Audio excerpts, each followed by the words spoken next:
And we are live from the Cincy Light Studios right here on BearcatJournal.com. It is the aftermath. Basketball season is upon us. Game one is in the books. The Bearcats cruise 109-54 over Arkansas Pine-Bluff. This show brought to you by our good friends at Mio's.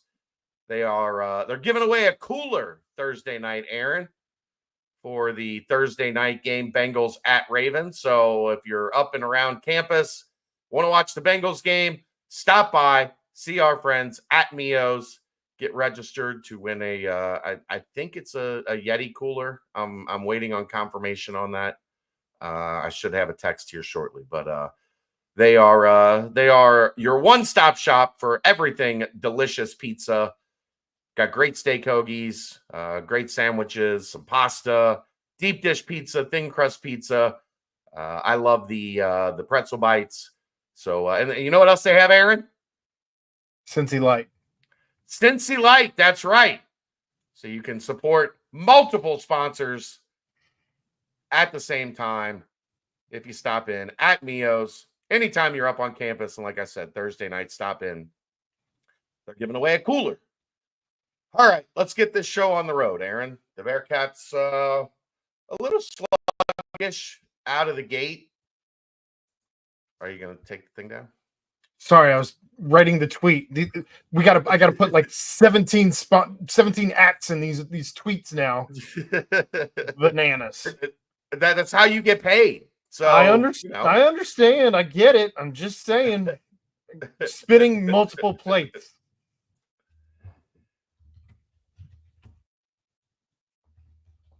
What are you doing now? Not talking. I gotta write a tweet. Right? See, you get it. Oh, the good old Arkansas Pine Bluffers. It was a little sloppy early. It wasn't the cleanest out of the gate. I think there was a little bit of nerves, little jitters. They weren't. You didn't get to see Wes's halftime interview. I heard he was not a happy camper. I talked to him for a second after. You're up 23. What are you doing? Well, but also that they had 14-1 run to end the half, or else he said they made some threes. That's about all I liked. Yeah, he wasn't happy. But they got the ship righted. The last 5 minutes of the first half, and then pretty much the entire second half, they look like how we expected them to look. It's one of those things we talked about, Aaron. That's going to be fascinating night to night because offensively, Jizzle James did not have it early. Dylan Mitchell did not have it early. But that's why you have multiple guys that can give you a big night. Simas Lukosius leads the way with 20. Dan Skillings has 17. Connor Hickman has 13. And then Aziz had 11, 5 of 5 from the floor. The lobs were glorious tonight, Aaron. Not one shake your head, scratch your head lob. Jizzle almost with a triple-double, 12 points, 10 assists, 7 rebounds. Dylan Mitchell had 10 and 8. Offensively, pretty dominating performance. That's what you're supposed to do against Arkansas Pine-Bluff. And then for the last 25 minutes, I thought the defense was pretty good. It looked like they were a team that was working. They were utilizing different ball screen coverages from a year ago. And I know you're practicing it, but they're not defending ball screens the same way that they did last year. They're not icing everything. They're hedging. They're playing things a little bit differently because they don't have, John Newman, who was just Gumby when it came to defending screens. That was another halftime talking point by Wes Miller was they're not defending ball screens. Got to get after the ball screens. Irate. But I mean, ultimately, I think you walk away pretty happy from opening night. You get a win by 54. You take one of those 55, one of those lines that feels like a trap, like 35, 36, 37 points as it kept going up. And then what did it end at? 35 and a half, something like that. I think something like that. I'll tell you in a second. You feel like it's one of those, like, they're going to get up big and then kind of coast to the end. Well, here's kind of the difference with this team, Aaron. I saw at one point late, like they were bringing in, it kept going up. They were bringing in a fresh wave of subs that included Connor Hickman, CJ Frederick, Tyler Betsy, Rayvon, and Arrington Page. And that's a lot better than they've had coming off the bench in recent years. Like you got a lot more to work with when you're playing these lower level teams, and your second team is still significantly better. So yeah, I mean, they were fun to watch. Got some dunks as you were hoping for. You did. 12 of 24 from 3. That's, if they can find this balance where, I mean, you've got 4 guys that legitimately, between CMOS, Hickman, CJ, and Tyler Betsy, 4 guys that on any given night can hit 2, 3, 4 threes in a game. And when you have that, like, you can go on these runs where, all of a sudden you take a 1-point lead and you're up by 15, and you're like, okay, like, all right, didn't take long. They got in a rhythm for a couple minutes. It was 10-9, and then it was like 25-13 or something. So yeah, I'll let you have the floor. Let's hear your thoughts. I thought the most impressive thing for me tonight was honestly the assists. 27 assists on 42 shots is very impressive, especially for Cincinnati. Only 9 turnovers. Yeah, and that was one of the things I wanted to see was limit turnovers. And when you're running without one of your main 2 point guards, that's something that you're kind of a little nervous about. But limited turnovers to 9, 27 assists is crazy. I want to say after the broadcast, they said this was the most they'd had in quite some time. But 27, you know what also helps? Making 42 shots also helps. It also wouldn't be a Bearcats team if you don't go 56.5% from the stripe. So we're accustomed to that. You got to find ways to get around not making free throws, and that's what Bearcats teams do. They're gritty that way. I think part of the problem, especially in the first half, like Dylan Mitchell takes 2. He's not going to be a great free throw shooter. Aziz goes 1 of 2. He's not going to be a great free throw shooter. Arrington Page 0 for 1. He should be a decent free throw shooter, but he's probably not a guy that's going to spike up above, 70, 75% at any point in time. CMOS and Jizzle going 0 for 2 combined hurts you a little bit. So you end the first half 1 for 7. You start the second half and miss your first 2. And then I think they went 12 for 14 down the stretch because the guys that you need to be shooting free throws were shooting free throws a lot more frequently. Natty Rom, what's up, brother? What's up, Natty? I just have to point it out because it's a thing. It's a thing that's always there. I know. It's almost a comfort blanket at this point. If they're not shooting poorly from the stripe, you're wondering what's going on. 12 of 14 to end the game, though. Much more respectable than the 1 for 9 that they started. Sure. But it's not to negate the fact that and that was a focus of the offseason. That's something that they definitely worked on. So I think that the ship will get righted. If I'm going to poke fun at things, that's certainly something that we can poke a little bit of fun at. Dylan Mitchell is my favorite player. It's signed, sealed, delivered. He is certainly my favorite player. He did not play well. He did not, but he's still electric when he's out there. And we saw the CMOS behind the back for it was a two-hand flush, not a super exciting dunk. I give it about a 6.5. It was easy. It was the pass that made it that much more impressive. There's a lot of traffic. Like there wasn't a whole lot he could have done to I don't disagree. Slam that up. It wasn't, it wasn't a breakaway. It wasn't a win in any case. I actually thought the Arlington Page one-hand jam underneath the rim was probably a little bit more impressive given the amount of traffic that was under him for that. And Arlington Page would have had the dunk of the game had he not been fouled on what should have been a flagrant. But yeah, we'll just, it's Arkansas Pine-Bluff. They were on the struggle bus. So I don't know. I really enjoyed the Rayvon Griffith minutes, getting to see him make his debut along with Dylan Mitchell. Good to see CJ Frederick out there getting some good minutes, not just wash up garbage minutes. He looks to be a part of some higher rotations.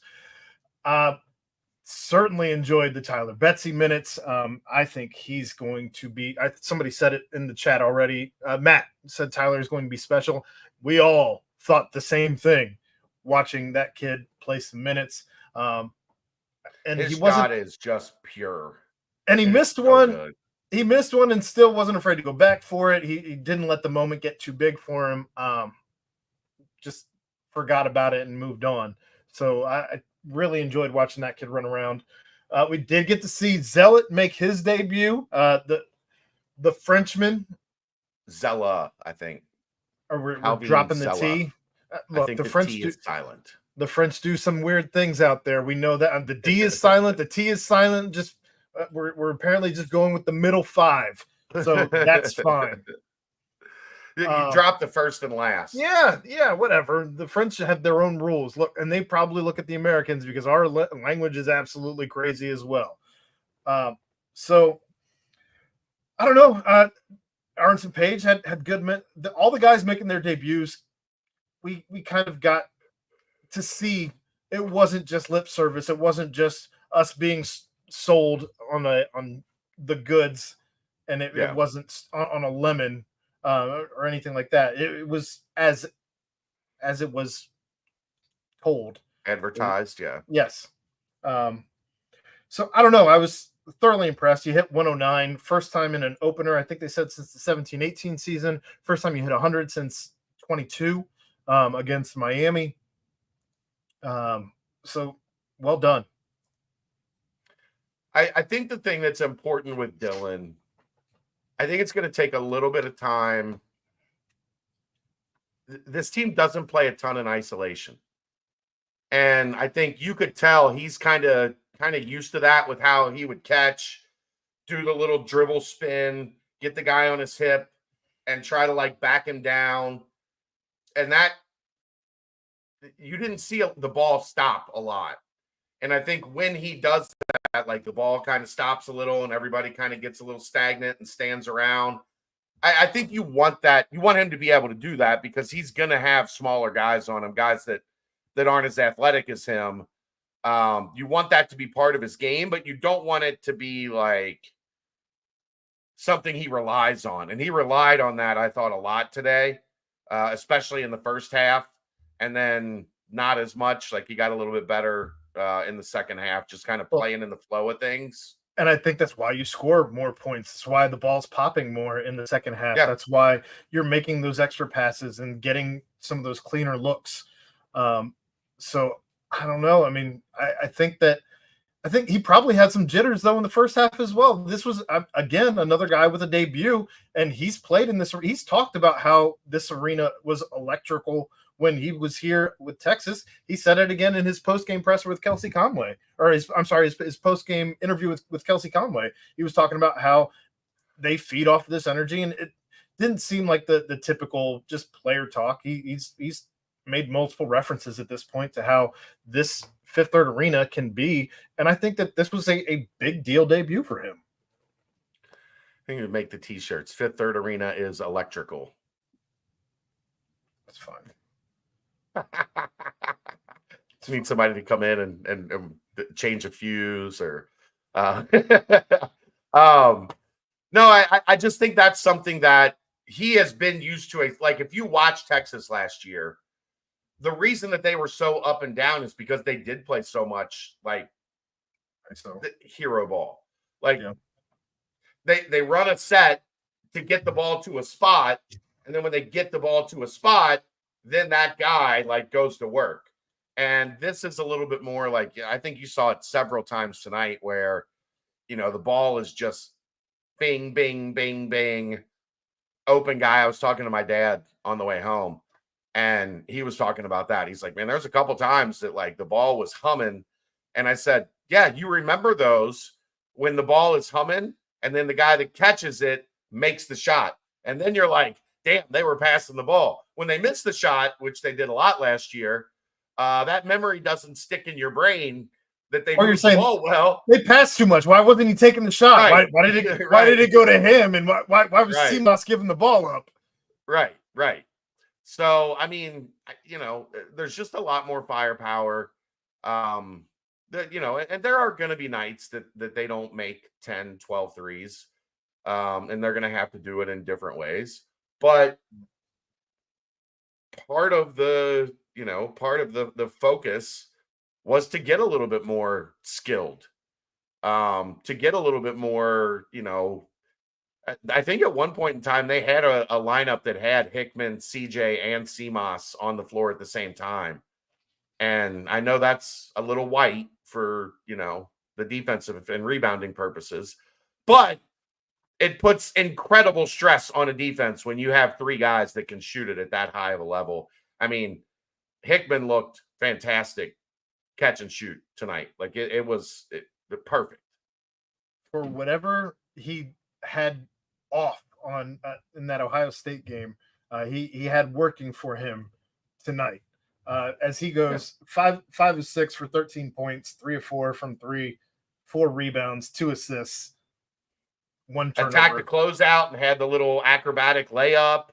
Had a dunk for a 6'2" white boy with a comb over. Yeah. Little transition. You can see him getting his steps right as he was headed to the rim. But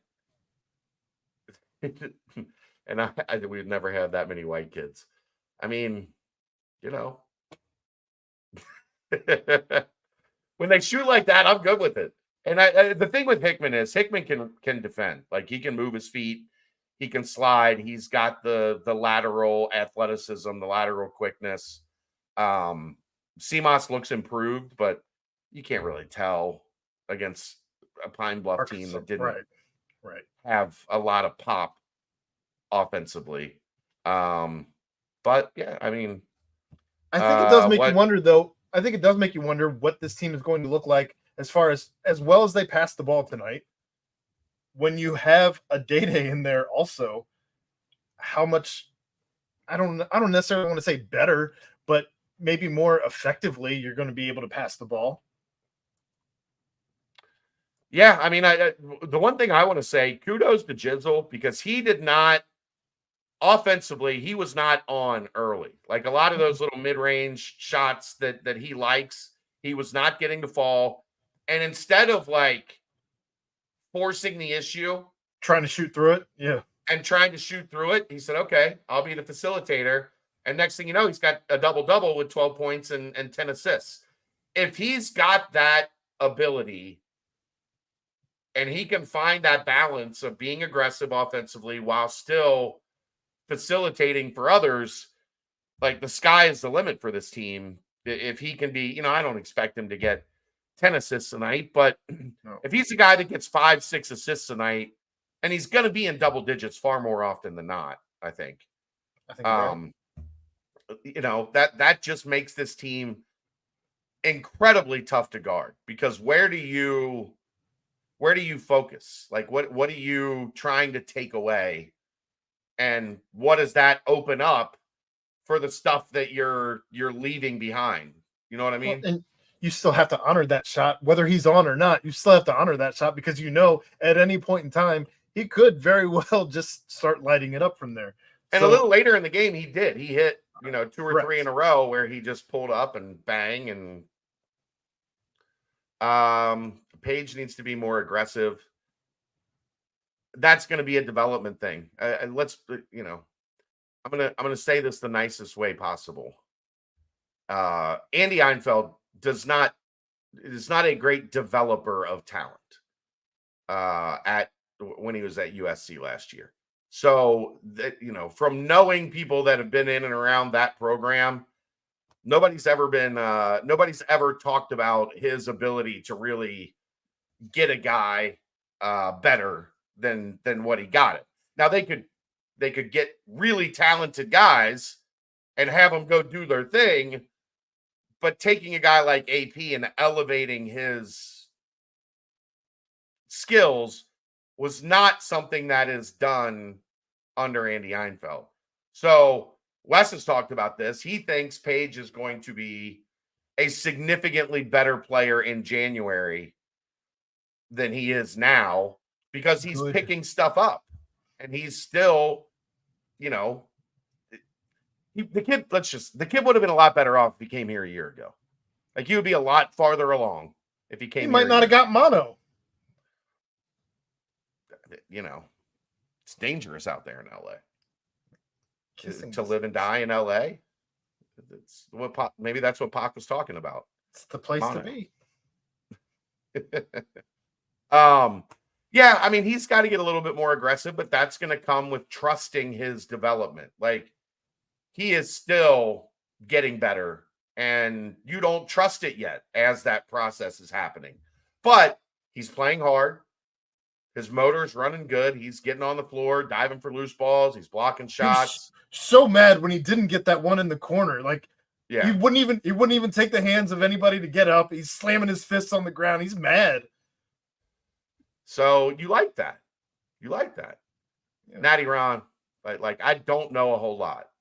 I hip hop all the way up to like 2002. I'm good. Anything after 2002, I'm too old. Like it passed me by. When I graduated high school. I was listening to hip hop before you were born, Aaron. That's probably accurate. I was recording episodes of Yo MTV Raps in the 80s on VHS tape.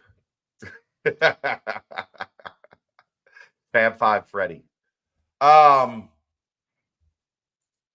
else should we talk? Dan, 6 of 11 from the floor, 4 of 4 from the line, 11 rebounds, 5 of them offensively. He had 4 assists, only turned it over twice, 1 of 3 from 3. Him and Stemos are a deadly duo on the wing, like playing together. Really happy to see that Dan has clearly worked on his dribbling in the offseason. Some of those plays that would just bounce off his knee or shin, or he'd lose balance.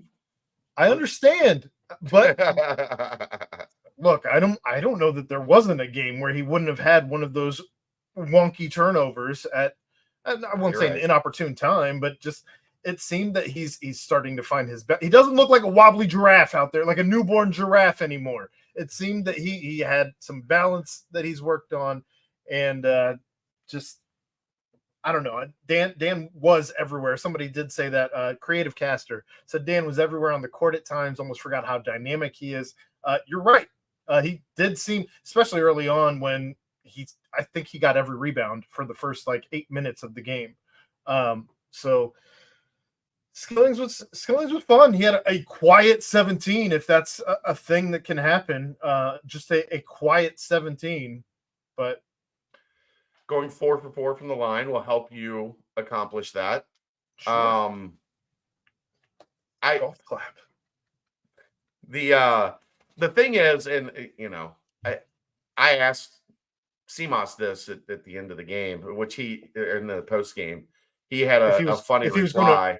Avoid any crosswalks? No, I didn't. I did ask him that. No, I just asked him if he was more alert when he was crossing the street this year. But I asked him, I said, do you feel like when Dylan and Dan are out there together that you guys are going to get every rebound? And he was like, I don't think I'm going to get any of them when those two guys are out there. Yep. But Yep. I mean, you put those two and Aziz on the floor together. Good luck if you're the opposing team trying to get a rebound, because not only are they great in area rebounders, watching Dan and Dylan rebound out of area. Like we talked about this last night on the season preview on the BBP. Like sometimes Dan's arms just like feel like they don't stop when they're going after a ball. And like all of a sudden a ball that like he is nowhere near, he's like pulling it back in like this, and you're like, doesn't have position, isn't anywhere close. Yeah. There's a defender in between him and the ball, and somehow he still ends up with the ball. And they also kept a lot of balls alive where it looked like the opponent, it looked like Pine Bluff was going to have control of the rebound. And all of a sudden the ball's popping back out and they're getting on the floor and getting after it. And that's how you dominate the rebounding category. That's how you impose your will on your opponent.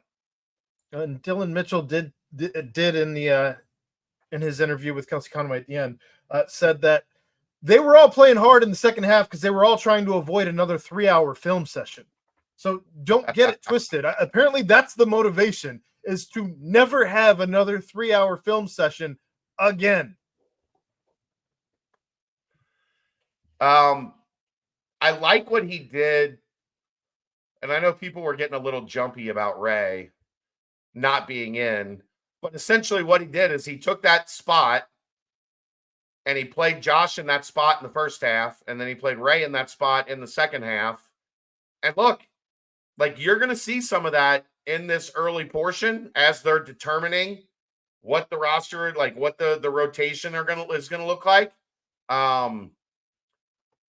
You got to give Ray credit. He maxed out his opportunity when he was in there. Made a three, hit a couple at the line. He was aggressive. He was active. I thought Josh gave him good minutes in the first half too. Ray was a little bit more loud than Josh's minutes were. But I mean, if you're talking about two guys that are at the back of the rotation and they're trying to like fight for a spot, you're like, okay, this is the spot. You get to play the first half. You get to play the second half. We'll put it on tape and we'll talk about it tomorrow. And right now, I feel like the first battle goes to Ray Von Griffith. I don't think it's particularly close. I think it's still closer than, again, coaches look at a lot more than. The war is fine. I'm just saying battle one, I think that's what I think is not particularly close. I think that you call it louder. I call it better. Okay, but we're not sitting down watching the tape to see, did Ray blow a defensive assignment, or, was Josh where he needed to be on a box out? Like there's a lot more to it than the point total. But offensively, like we know Josh is probably going to be the preference there defensively because he's done it. He's got more experience in that role. But one of the concerns with Josh, Aaron, that we've had, is he going to be able to provide some offensive pop?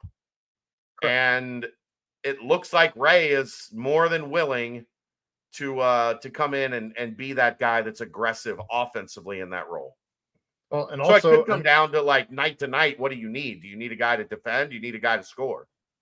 I know you don't put a lot into plus minus, but just as a stat that's out there, the plus minus when Rayvon was in was 15. The plus minus when Josh Reed was in was 3. And if you're looking for a guy who needs to improve offensively, the team could have used some offense during those minutes as well. Yeah. It's not that I don't value plus minus. It's that I value plus minus over a larger sample size. Yeah. I don't value it in what did they play? Josh played 7 minutes. Right. And Ray played 8. Like, yeah. I don't think that's similar sample sizes is all I was getting at. You had plus 15 for Ray during 8 minutes. You had plus 3 for Josh during 7 minutes. Yeah, it's something to large monitor. disparity. Like I said, Correct. like they put them each in that role, and Ray absolutely did a good job maximizing his 8 minutes. What, 8 points in 8 minutes? Or 6 Correct. points in 8 minutes, whatever it was? Like that, 8 points in 8 minutes? Yep. That's pretty good. If you're getting a point a minute out there, coach is going to play you. Yeah, that's kind of what I was getting at, Thrifty. Ray and Reed being role dependent, depending on what side of the ball the team is needing some help that day. But that's a good spot to be, brother. That is a good spot to be, where you've got one guy that you can bring in to be a little aggressive offensively. You got one guy that can come in and give you a lift defensively. So Natty Ron says, expecting UC bench points to be a significant strength. Yeah. Like we better not see many nights where we look at the bench points and it's like 8. You know what I mean? There's too much talent on this bench to not provide a significant lift.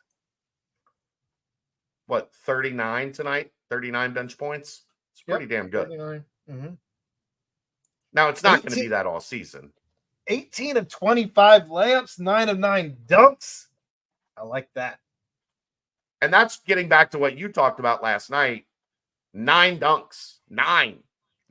Like, that's a significant number.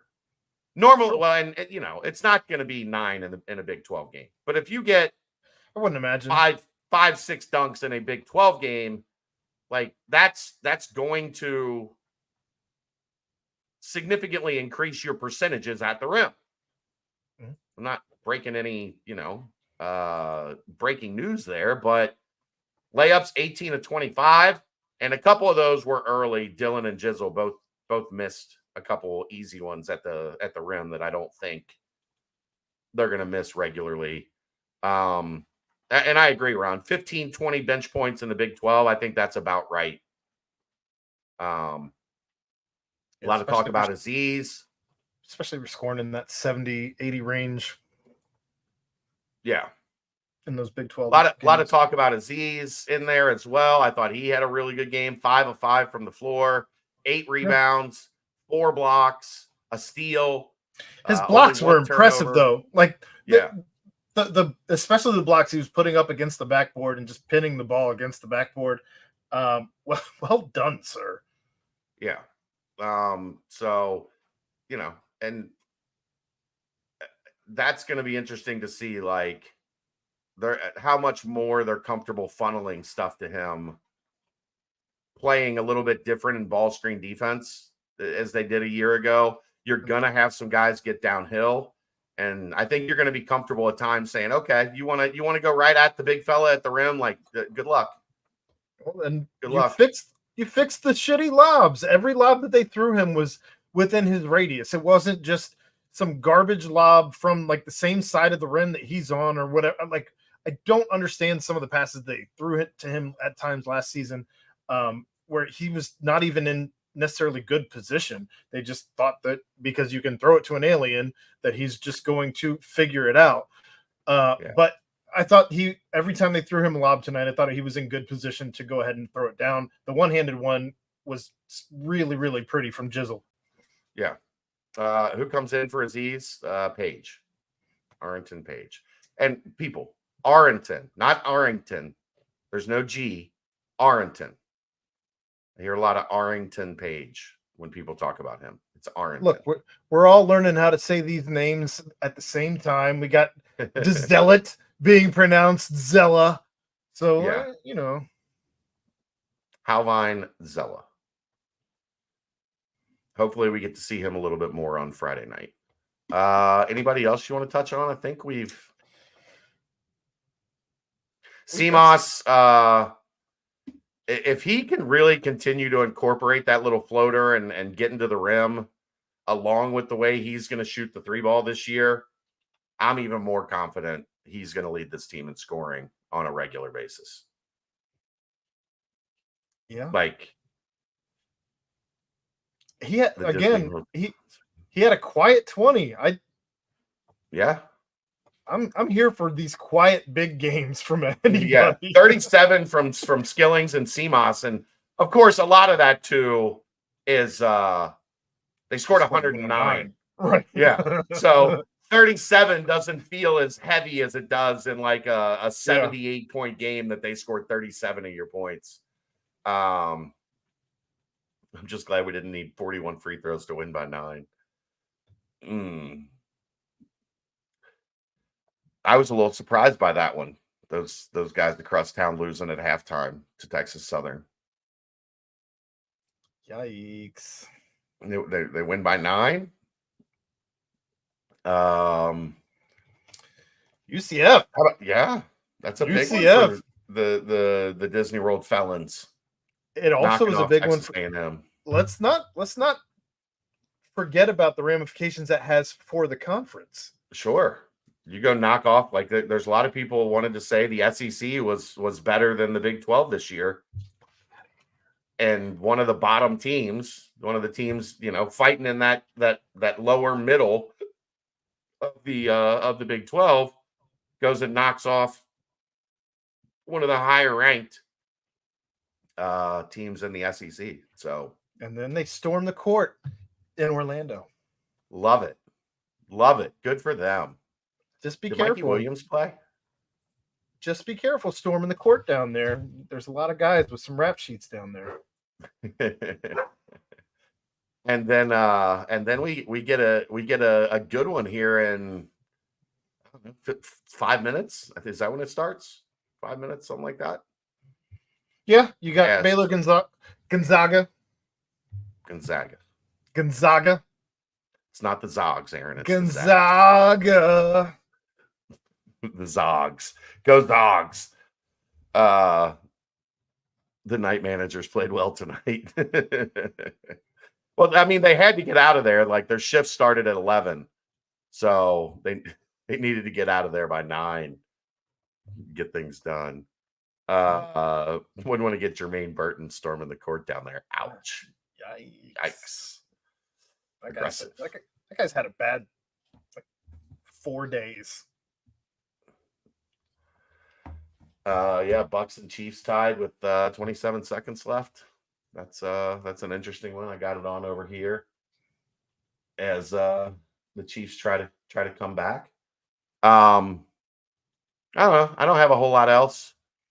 It's game 1. We'll get to do this all over again on Friday. But at the end of the day, I think we're all excited. All 82 of you people who decided to spend your Monday evening with us here at 11:11 Make-A-Wish. But we're all excited that basketball is back. For sure. And a fun one. Anytime your team can go out and score 109 on opening night, hit 100 before the last media timeout. So you don't have that, are they going to, they got 95 and there's 4 minutes left. Are they going to take the air out of the ball? Are they going to hit it? Are they not going to hit it? Benches are emptied. Yeah. Who's next for UC basketball? Morehead State on Friday. So, yeah, I'm excited. It's going to be a lot of fun. They got smoked by Louisville tonight. They were down 50 the last time I checked. So, probably not a great Morehead State team coming in here, although I imagine they won't have a fun couple days of practice getting ready for Friday night, but neither here nor there. All right, that's going to wrap it up. We'll be here tomorrow with Talking About Talking, Scott Satterfield version, as the weekly press conference is back. We'll have your look ahead on Wednesday here on the Nightcap, the BCJ pod on Wednesday to get you ready for UC West Virginia, and get ready for Friday night as the Bearcats take on Morehead State, a fun weekend in Bearcat land.